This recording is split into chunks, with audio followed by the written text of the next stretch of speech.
In this video, we are going to be talking about 7 financial empowering questions you need to ask yourself before you turn 30. Hey friends, if you are new to this channel, my name is Achu Info Brandon, and my goal for this channel is to educate, motivate, and inspire people to do the things that inspire them. So I would really appreciate if you can smash that subscribe button and also like this video, because all these things are really going to help me make my channel grow. Now, without taking so much of your time, let's go straight into the video. The very first question you need to ask yourself is this: are you satisfied with your current financial situation? Because a lot of people, they are living in a financial situation that they are not satisfied, but just because you have not really taken that time to examine yourself and ask yourself, this life I'm living financially, am I really satisfied with this life?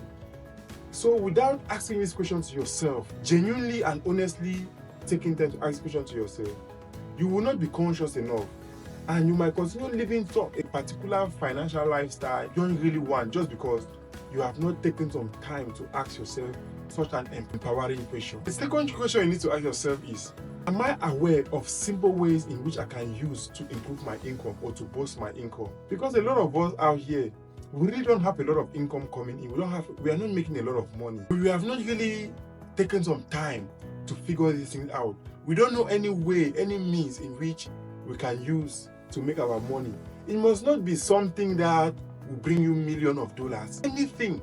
But do you have something that, let's say you are earning $1,000 a month, do you know anything that you can start doing that is going to act you an extra $100 a month? This is such an empowering question, because once you ask this question, it flexes your muscles to start thinking and looking for opportunities in which you can invest and make some extra money at the end of the month, or opportunity in which you can use to start some side hustle that is going to bring you some extra income at the end of the month, just by asking this one particular question. The third question you need to ask yourself is this: do I have enough saving that is able to sustain me for the next 6 months, just in case I lost my job or something happened that I cannot work, something like Corona that happened in 2020?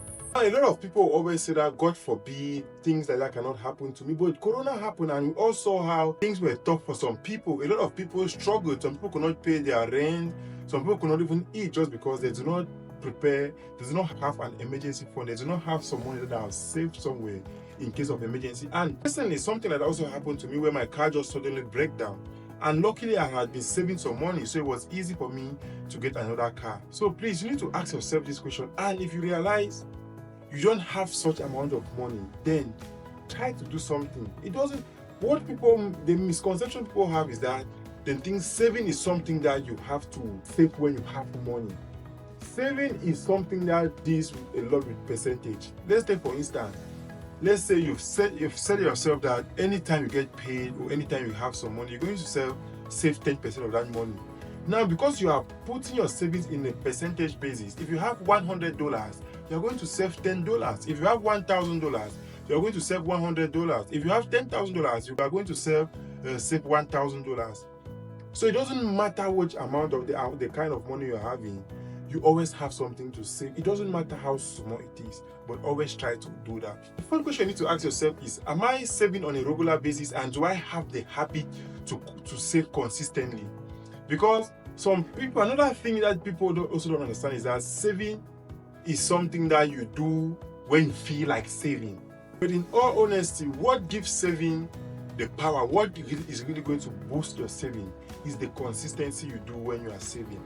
And when I talk about have you made saving a habit, I'm talking about a situation where, let's say you get paid through your bank, and you've set up your bank account in a certain way that each time money comes into my bank account, 5% of this money is going directly into my savings account. You are not even seeing that money. You don't even touch that money. You only go to that saving account to check if that money has gone to your saving account, just for confirmation. That's what I mean when I'm trying to ask if you've developed a saving habit, which is a very, very important thing I think we all need to do. I'm still struggling to develop it, but I'm trying my best. And I really want everybody out there to do as much as they can to develop a savings habit for themselves. The first question you need to ask yourself is this: do I have a well-defined and documented financial goal? Because when you ask a lot of people that how much money do you want to make this year, people say, I just want to make money. But honestly, these things does not happen like that. There is nothing in life that happens without a plan. If you want to build a house, you start with a plan. Every single thing. If you want to have a child, you start with a plan. Within the 9 months that the baby is growing in the mother's womb, you need a plan on how to receive that baby. Now, how can you plan to start making some money where you don't even have a financial plan? And then today, I want you to ask yourself a simple question: Ask yourself, if somebody gives me $100,000 today, what am I going to do with that money? If you don't really have something that you've set aside that you can start, you must not certainly use all the money on that.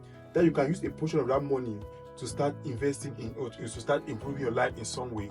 Then you don't have a financial plan. And a lot of people have gotten rich through by luck, but it's not the kind of luck we think. Luck is a situation where you are prepared.